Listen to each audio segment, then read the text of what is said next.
नहमदहु व नसल्लिमु अला सय्यदना व मौलाना मुहम्मदिल नबील रऊफुर रहीम। औज़ु बिल्लाहि मिनश शैतानिर रजीम। बिस्मिल्लाहिर रहमानिर रहीम। अम्मा बाद, अस्सलामु अलैकुम व रहमतुल्लाहि व बरकातुहू। अल्लाह के फजलो करम से हुज़ूर अकरम सल्लल्लाहु अलैहि वसल्लम के सदका फैल हमने अपने मकसद इंसान नामी यूट्यूब चैनल के ज़रिए आप तक तख्लीक आदम, तख्लीक कायनात और फिर उसके बाद इंसान की हकीकत, नफ्स की हकीकत, खाकी वजूद की यानी जिस्म की हकीकत के ताल्लुक से जो मालूमात हमें हासिल हुई थी उस मालूमात को आप तक पहुंचाने की हमने कोशिश की। इससे पहले की जो वीडियो हमने अपलोड की थी उसमें हमने बताने की कोशिश की कि नफ्स अम्मारा का मुकाम क्या है, नफ्स अम्मारा की सिफातें क्या है। जब किसी इंसान का नफ्स अम्मारा बन जाता है तो कौन सी सिफातें उस इंसान से जाहिर होती है, उसके फेल क्या होते हैं, उस बंदे का हाल क्या होता है। ये मुख्तसर में नफ्स अम्मारा के ताल्लुक से इसके पहले की वीडियो में हमने बताने की कोशिश की। जब हमारा नफ्स अम्मारा बन जाता है तो इस नफ्स की सिफातें बदल जाती है। इसमें चुगली, गिब्बत, बुख्ल, अदावत, तकब्बुर, अनानियत, तरह तरह की मुख्तलिफ ज़मीमा और रजीला सिफातों का मजहर बन जाता है। इसी नफ्स के ताल्लुक से अल्लाह रब्बुल इज़्ज़त ने सूरह यूसुफ ने फरमाया है कि ये नफ्स अम्मारा बहुत ही बुराई का हुक्म देने वाला है। यानी जब इंसान का यानी हमारा नफ्स अम्मारा बन जाता है तो नफ्स अम्मारा सिवाय बुराई का हुक्म देने और बुरे काम करने के अलावा इसका और कोई फेल नहीं बचता। जिस रूह को अल्लाह ने आदम अलैहिस्सलाम के मुजस्समे में दाखिल करके हजरत आदम को हयात बख्शी, जिस रूह की वजह से हमारी हयाती है, उस रूह को अमानत के तौर पर अल्लाह ने इस नफ्स को सौंपा था, इस नफ्स के ताबे किया था। इस नफ्स को अल्लाह ने स्वालेह बनाया था, स्वालेह बनाकर इसे अपनी अमानत का आमीन बनाया था। पर यह नफ्स दुनिया की ख्वाहिशात में और अपनी ख्वाहिशात में, हसद में, लालच में और अपनी अनानियत में ये भूल गया कि अल्लाह के पास उसे उस अमानत को फिर से लौटाना है और उसी हाल में लौटाना है कि जिस हाल में अल्लाह ने उसे उस अमानत को सौंपा था। जो नफ्स अल्लाह की दी हुई रूह का खादिम था, जो रूह जिसको अल्लाह ने मखदूम बनाया था, उस रूह को इस नफ्स ने अपना खादिम बना लिया और यह नफ्स दुनिया का खादिम बन गया।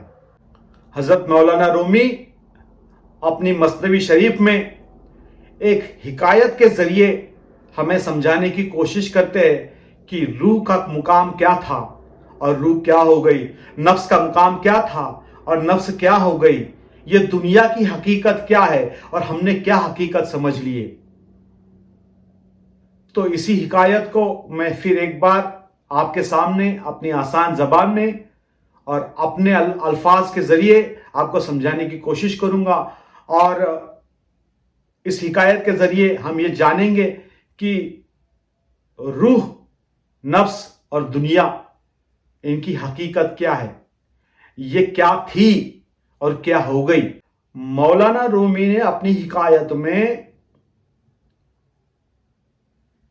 एक बादशाह, एक कनीज और एक जरगर नामी सुनार, इन तीन किरदारों के जरिए रूह, नफ्स और दुनिया की हकीकत समझाने की हमें कोशिश की है। एक किसी सल्तनत का एक बादशाह था। वो बादशाह अपने खादिमों के साथ में, अपने लश्कर के साथ में शिकार के लिए जंगल की ओर निकल गया।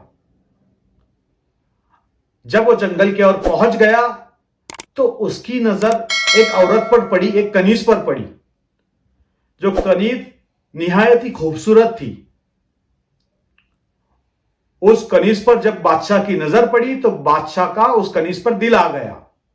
तो बादशाह ने अपने खादिमों से कहा कि जाओ पता करो ये कनीज किसकी है, मैं उसे खरीदना चाहता हूं। तो बादशाह के खादिम उस कनीज के मालिक को ढूंढने के लिए निकले और पता करके आए और बादशाह से फरमाया कि फला फला शख्स की ये कनीज है। तो बादशाह ने कहा कि जाओ उसे जो रकम चाहिए वो रकम उसे अदा कर दो और इस कनीज को मेरी खिदमत के लिए खरीद लो। तो खादिमों ने बादशाह के हुक्म पर अमल करते हुए उस कनीज को बादशाह की खिदमत के लिए खरीद लिया और अपने साथ लेकर बादशाह के महल में रवाना हो गए। चूंकि बादशाह उस कनीज की खूबसूरती का आशिक हो चुका था, बादशाह उस कनीज की कुर्बत हासिल करना चाहता था और बादशाह अंदर ही अंदर उस कनीज से मोहब्बत करने लग गया था। तो बादशाह ने उस कनीज का अपने महल में अलग से खास तरीके से उसके रहने का और उसके आराम का एहतमाम किया। लेकिन कनीज जैसे ही बादशाह के महल में पहुंच गई तो कनीज की तबीयत मलूल होने लग गई और वो बीमार हो गई। उसकी तबीयत में बिगाड़ आ गया और इतनी बीमार हो गई कि ना वो खाना खा पा रही ना पानी पी पा रही। अब बादशाह को उस कनीज की हालत देखी नहीं जा रही थी। बादशाह परेशान हो रहा था।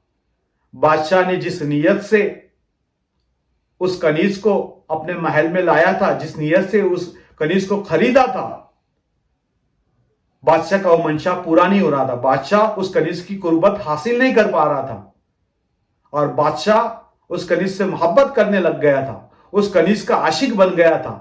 क्योंकि इसी वजह से बादशाह को उस कनीज की हालत देखी नहीं जा रही थी। तो बादशाह ने अपने महल के तमाम हाकिमों, यानी उस वक्त के जो डॉक्टर थे, जो बीमारी का इलाज करते थे, उन तमाम हाकिमों को, डॉक्टरों को, इलाज करने वालों को बादशाह ने उस कनीज की खिदमत में पेश कर दिया और सबसे फरमाया कि इसे जल्दी से जल्दी ठीक करो, चाहे कुछ भी हो जाए, इस कनीज की हालत ठीक होनी चाहिए। ये जिस तरह पहले तंदुरुस्त थी उसी तरह इसे तंदुरुस्त कर दो। तो तमाम हाकिम और डॉक्टर उस कनीज के इलाज में लग गए, तरह तरह की उसे दवाइयां, जड़ी बूटियां देने लग गए। लेकिन कनीज की हालत सुधरने की बजाय दिन ब दिन और बिगड़ती जा रही थी और जैसे जैसे कनीज की हालत बिगड़ती जाती बादशाह परेशान होता। और एक वक्त ऐसा आया कि तमाम हाकिमों ने, उन तमाम डॉक्टरों ने अपने हाथ टेक दिए और बादशाह से कह दिया कि इस कनीज का इलाज हम नहीं कर सकते, इसकी बीमारी हमारे पकड़ में, हमारे समझ में नहीं आ रही है। हम इसे जो भी दवाई दे रहे, इसका जिस भी दवाई से इलाज कर रहे हैं, जिस भी जड़ी बूटी से इसका इलाज कराया जा रहा है, वो जड़ी बूटी इसके जिस्म पर उल्टा असर कर रही है। इसकी तबीयत अच्छी होने के बजाय और बिगड़ती जा रही है। अब बादशाह ये सुनकर और ज्यादा परेशान हो गया। बादशाह की रातों की नींद हराम हो गई। बादशाह उस कनीज की जुदाई में तड़प रहा था। बादशाह को उस कनीज की हालत देखी नहीं जा रही थी। तो किसी ने बादशाह से कहा कि कोई अल्लाह के वली है, कामिल फकीर है, कोई पीर बाबा है जो हमारी रियासत में मुकाम किए हुए है, ठहरे हुए हैं हमारी रियासत में, क्यों ना आप एक बार उनसे इस कनीज का हाल बयान करें।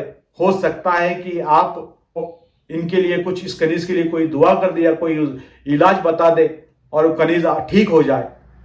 क्योंकि बादशाह उस कनीज का आशिक हो चुका था, उस कनीज से बेइंतहा मोहब्बत करने लग गया था, उस कनीज की कुर्बत हासिल करना चाहता था।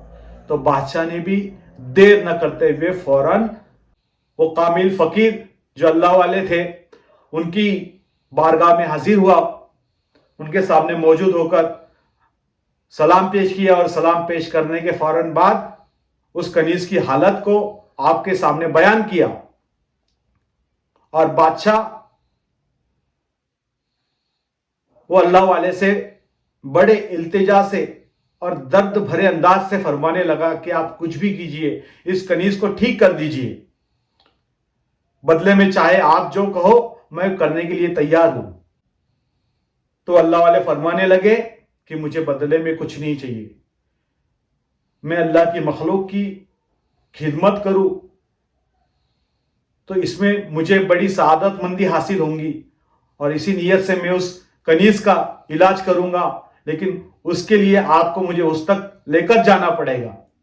तो फौरन ही बादशाह ने आपकी सवारी का इंतजाम किया और हजरत को बादशाह ने अपने महल तक लेकर आया और उस कनीज के पास लेकर गया।